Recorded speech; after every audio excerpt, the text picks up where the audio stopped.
আমরা দেখলাম নুরুল হক নূরকে পেটানোর একটা প্রতিবাদ নিন্দা সব রাজনৈতিক দল করলো, আপনারাও করেছেন এবং দেখতে গিয়েছেন। আজকেই দেখছিলাম যে জয়নুল আবদিন ফারুক, বিএনপি চেয়ারপারসন উপদেষ্টা, তিনি বলছেন যে এটি নির্বাচন বানচালের ষড়যন্ত্র। মানে সবকিছুতে ষড়যন্ত্র আছে, সমালোচনাও আপনারা করছেন। কিন্তু যাদেরকে আমরা দেখলাম পিটাতে, যৌথ বাহিনী বিশেষ করে সেনাবাহিনী, আপনারা কি তাদের সমালোচনা করছেন বা তাদেরকে দায় দিচ্ছেন সেনাবাহিনী যেভাবে পেটালো? মাহমুদা হাবিবার কানেকশনটা কি ঠিক আছে নাকি ফ্রিজ হয়ে আছেন মনে হচ্ছে? জি, বলুন।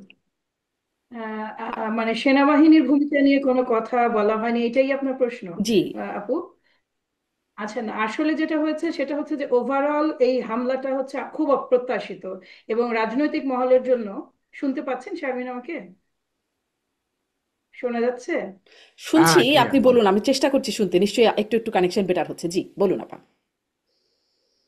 আমি যেটা বলছি সেটা হচ্ছে রাজনৈতিক দল, এখন যে রাজনৈতিক অঙ্গন সেখানে আমরা যারা রাজনীতি করছি এবং আমরা প্রত্যেকে ডিফারেন্ট ডিফারেন্ট রাজনৈতিক দল, তাদের জন্য এইটা একটা অত্যন্ত অপ্রত্যাশিত আঘাত আর কি। এইটা প্রত্যেকের জন্য, মানে শারীরিকভাবে নূর নূর আহত হয়েছেন, কিন্তু মানসিকভাবে প্রত্যেকে বিপর্যস্ত হয়েছে। এই টোটাল ইভেন্টটা, যেখানে আইন শৃঙ্খলা রক্ষাকারী বাহিনীর ভিডিও আপলোড হয়েছে, যেখানে আমরা ভিডিও যেটা দেখছি তাদের সেখানে উপস্থিতি দেখেছি, এবং আমরা দেখেছি যে কিছু সিভিল ড্রেসের মানুষজনও মার দিচ্ছেন। কিন্তু দেখুন, আইন শৃঙ্খলা রক্ষাকারী বাহিনী কিন্তু সেটার এক্সপ্লেনেশন দেয়নি এখন পর্যন্ত। এখন আপনি যদি বলেন তাদের মতো তারা বলেছে, তাদের মানে এন্ড থেকে তারা বলেছে। আমাদের জন্য যেটা সেন্সিটিভ ইস্যু, শারমিন, এখানে একটা জিনিস আছে যে সেনাবাহিনী এবং ওখানে তো পুলিশ উভয়ই তো হুম। উপস্থিত ছিল ওখানে। ওটা তো শুধু আহ, মানে এটা তো শুধুমাত্র যারা প্রহার করেছে নূরকে, এটা তো আইন শৃঙ্খলা রক্ষাকারী বাহিনীর উভয় অংশই। কিন্তু নূরের যে ভিডিওটা আমরা দেখতে পেয়েছি, নূরের মারদের, সেটা তো সেইখানে মানে আমাদের প্রথম যে স্টেটমেন্ট আমাদের মির্জা ফখরুল ইসলাম আলমগীর দিয়েছেন, আপনি যদি স্মরণ করেন, সেটা খুব সুস্পষ্টভাবে আইন শৃঙ্খলা রক্ষাকারী বাহিনী ইনক্লুডিং সেনাবাহিনী আমরা কিন্তু এটা নিন্দা জানিয়েছি। কারণটা হচ্ছে যে এইখানে একটা ভয় আমরা সবসময় পেয়ে এসেছি, আমরা সবসময় এক্সপ্লেন করেছি যে ওভারঅল সিস্টেম যেটা বাংলাদেশে এখন ফাংশন করছে, আপনি জনপ্রশাসন বলুন, পুলিশ প্রশাসন বলুন, এমনকি সেনাবাহিনীও, যেটা হুম। নিয়ে আমরা সবচেয়ে কম কথা বলি, আমরা চেষ্টা করি এই বাহিনীটাকে বিতর্কের ঊর্ধ্বে রাখতে। এবং যেহেতু তাদেরও একটা ক্রুশিয়াল, এই 24শে আগস্ট, মানে 5ই আগস্টে তাদের একটা খুব ক্রুশিয়াল রোল হুম। ছিল। পরবর্তীতে তারা আইন শৃঙ্খলা রক্ষার কাজে নেমে এসেছে।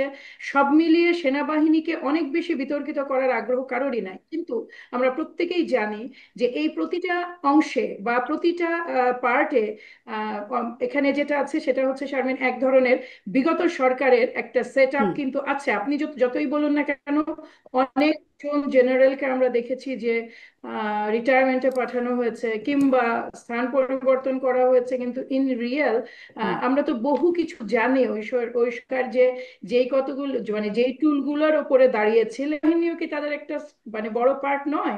তারাও একটা বড় পার্ট, কিন্তু সেইটা নিয়ে কথাটা কম বলার সুযোগ, রিজনটা হলো না, যে আমি একটু সেনাবাহিনীর প্রশ্ন যে করতে টোটাল চাই মাহমুদা হাবিবা, স্ট্রাকচার। যদি মানে পতিত সরকারের বা তাদের অনুসারী সমর্থকদের মানে কাজ হয়ে থাকে, তো তাদের বিরুদ্ধে কোথায় এমন শক্ত ব্যবস্থা বা তাদেরকে ধরার জায়গাটা কোথায়?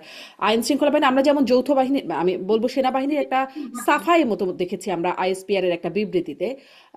তাদের কারো বিরুদ্ধে কোনো ব্যবস্থা তো এখনো পর্যন্ত নিতে দেখলাম না।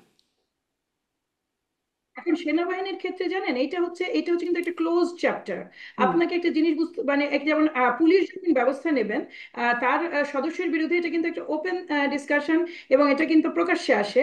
এমনকি আপনি দেখেন, খেয়াল করে, আইন শৃঙ্খলা রক্ষাকারী বাহিনীর বিভিন্ন অর্গানে যদি কোনো ব্যবস্থা নেওয়া হয়, কাউকে স্যাক করা হয়, কাউকে কোথাও পাঠানো হয়, এটা আমরা জানতে পারি। কিন্তু ওভারঅল সেনাবাহিনীর স্ট্রাকচারটাই, ধরনটাই এমন যে এইখানে যদি কোনো ধরনের ব্যবস্থা হয়, কাউকে যদি কোনো শাস্তিমূলক তার অ্যাকশনে যান, হুম। সেটা কিন্তু ঠিক পাবলিক নলেজ নয়। এই কারণে মুশকিল হয় কি জানেন, যে একটা এই জায়গাটা যেটা আপনি বললেন, যে এইটা আসলে চেক অ্যান্ড ব্যালেন্সে এই মুহূর্তে এখন পর্যন্ত আনাটা কঠিন। এই ছোট ছোট ছোট মানে কি বলে, ইনসিডেন্টের কারণে বা এই ধরনের মানে ছোট ছোট এক একটা ক্ষেত্র তৈরি হয়, সেখানে কিন্তু ভয়াবহ ঘটনা ঘটার আশঙ্কা থেকে যায়। নূরের ঘটনাটা আমাদেরকে যেটা স্মরণ করিয়েছে সেটা হচ্ছে, নূরের ঘটনাটা একেবারে প্রাণঘাতী একটা আঘাত। এটা কিন্তু কোনোভাবেই আঘাতটাকে হালকা, শুধু নাক ভাঙা এটা হুম। কিন্তু নয়, হালকা করে দেখার কোনো সুযোগই নেই। নূর এখানে তার প্রাণ হারাতে পারতেন। ফলে এই জিনিসটা কিন্তু নতুন নতুন করে আমাদের সকলকে খুব সতর্ক করে তুলেছে। আমরা যে 5ই আগস্টের পরে অ্যাটলিস্ট এবং পুলিশ এবং সেনাবাহিনীর কাছ থেকে এক ধরনের জি। মানে যতই তারা মাত্রা ছাড়াক না কেন, মনে হচ্ছে যে তারা আর রাজনৈতিক নেতাদের গায়ে আর হাত তুলতে পারবেন হুম। না, কিংবা এই ধরনের টার্গেট কিলিং, যদি আপনি ওইভাবেই ধরেন জিনিসটাকে, যেটা ধরাটা উচিত, অন্তত ক্যালকুলেশনে রাখা উচিত, যে যেই টোনে তাকে মারটা দেওয়া হয়েছে, আপনি মাথায় যখন আঘাত করছেন, hmm. Tone is not right. এবং এইটা নিয়ে কিন্তু প্রথম দিনই আমাদের আমাদের যদি আপনি নিন্দাগুলো দেখেন, আমাদের অসংখ্য মানে মানে ডিফারেন্ট ডিফারেন্ট মানে স্টেক থেকে এসেছে নিন্দা, একেবারে ভারপ্রাপ্ত চেয়ারম্যান থেকে শুরু করে। হুম। সেই কিন্তু সুস্পষ্টভাবে এটাকে অ্যাড্রেস করা হয়েছে, প্রথমে অ্যাড্রেস করা হয়েছে। কারণ আমরা একটা জিনিস হচ্ছে যে এই মুহূর্তে সিভিলিয়ানদের হাতে তো নাই সেনাবাহিনী, হুম। এটা তো তারা চেক অ্যান্ড ব্যালেন্সটা আমাদের কাজও নয়। আমরা জি। কেবল এটা আশা করতে পারি সেনাবাহিনী, সেনা প্রধান এবং আমাদের সম্মানিত প্রধান উপদেষ্টা অ্যালং উইথ দ্য, আমি এখানে প্রেসিডেন্টকে হিসাবের বাইরে রাখছি, কারণ প্রেসিডেন্টকে নিয়ে কন্ট্রোভার্সির কোনো শেষ নাই, তিনি একমাত্র বিগত সরকারের একটা হুম। স্থাপন, মানে একটা পজিশন যেটা এখনো সেম ব্যক্তি দ্বারা আপনার রান করছে, ফলে আমি ওনাকে বাইরেই রাখছি। বাট প্রধান সেনাপ্রধানও উপদেষ্টা, আছেন। হ্যাঁ মানে প্রধান উপদেষ্টা এবং প্রধান মানে আমি বলবো সেনাবাহিনী প্রধানের কথাটা বারবার চলে আসে, কারণ 5ই আগস্ট যেটা মানে হোল সেনাবাহিনী played a complete different role. Hmm. তারা জনগণের ফেভারে কাজ করেছে, তারা মানে ছাত্রদের জি। ফেভারে কাজ করেছে।